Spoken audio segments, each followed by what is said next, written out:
Hello viewers, welcome back to the channel. पिछले एक हफ्ते से क्वांट म्यूचुअल फंड के फ्रंट रनिंग को इसको लेकर बहुत सारी बातें मार्केट में घूम रही है। ठीक है, सेबी पूरी तरह से उनके पीछे पड़ा हुआ है और उनपे फ्रंट रनिंग के अकॉर्डिंगली उनपे इन्वेस्टिगेशन चल रहा है। ठीक है, और इससे हुआ क्या कि पूरी इंडस्ट्री में एक किस्म के शॉक वेव्स फ्लोट हो गए हैं।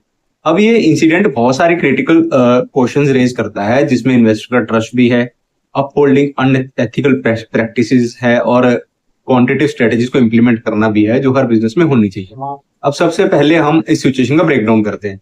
सेबी के इंडिविजुअल्स ने सस्पेक्ट किया कि क्वांट म्यूचुअल फंड में जो उनकी नॉलेज है वो उनके अगले जो अपकमिंग लार्ज ट्रेड्स है इनको पर्सनल प्रॉफिट के लिए यूज करेगी, यानी जिसको हम फ्रंट रनिंग कहते हैं।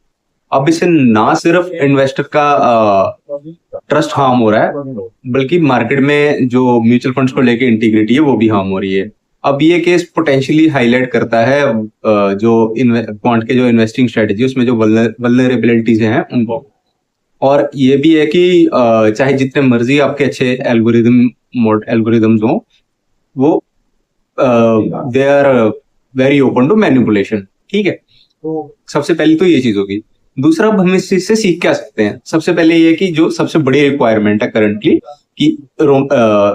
कि कंप्लायंस बहुत रोबस्ट होनी चाहिए, बहुत स्ट्रांग होनी चाहिए, ताकि इन्वेस्टर्स के जो इंटरेस्ट है उनको सेफ गार्ड किया जा सके। इन्वेस्टमेंट फर्म्स जो खास करके हैं क्वांट जैसी या फिर एक्सिस म्यूचुअल फंड या वॉट एवर, क्योंकि पहले एक्सिस में भी फ्रंट रनिंग का केस हो चुका है, तो उनके अंदर जो कॉम्प्लेक्स मॉडल्स होते हैं एल्गोरिथमिक, उनको स्ट्रॉन्ग फायरवॉल से प्रिवेंट किया जाना चाहिए, ताकि कोई भी इनसाइडर इंफॉर्मेशन बाहर लीक होके ना आ सके।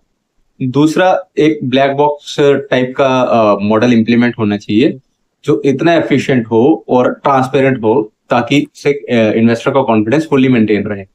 तीसरा, इन्वेस्टर्स को एजुकेट करना उन रिस्क के बारे में जो म्यूचुअल फंड से एसोसिएटेड है, और उनको एंकरेज करना कि वो क्वेश्चंस पूछें कि आपका म्यूचुअल फंड कैसे इन्वेस्ट करता है, कि प्रैक्टिसेस क्या फॉलो करता है, ये सारी चीजें। अभी आगे ये तो हो गया अब तक कि क्या हुआ था और हमें इससे क्या सीखना चाहिए। तीसरा सबसे बड़ा पॉइंट है कि आगे क्या। अब हालांकि सेबी की इन्वेस्टिगेशन अभी चल रही है, तो उसको बहुत नजदीक से देखना बहुत जरूरी होगा। हो ये सकता है कि इस केस की वजह से सेबी बहुत और ज्यादा स्ट्रिक्ट रेगुलेशंस लेके आए, और जो ऑलरेडी कंप्लायंस चल रही है वो और ज्यादा टाइट हो जाए, कुछ और सेफ्टी मेजर्स इंप्लीमेंट करने पड़े। तो ये तो सारा कॉन्सेप्ट था कि क्वांट ने क्या किया है, क्या हुआ है और हमें इससे क्या सीखना चाहिए और आगे क्या हो सकता है। इस चीज पे आपके क्या थॉट्स हैं क्वांट के फ्रंट रनिंग केस पे? आप कमेंट्स में बता सकते हैं। इसी के इस तरह के और इंफॉर्मेटिव वीडियोस के लिए आप चैनल को लाइक कीजिए, सब्सक्राइब कीजिए और शेयर करते रहिए। Thank you very much.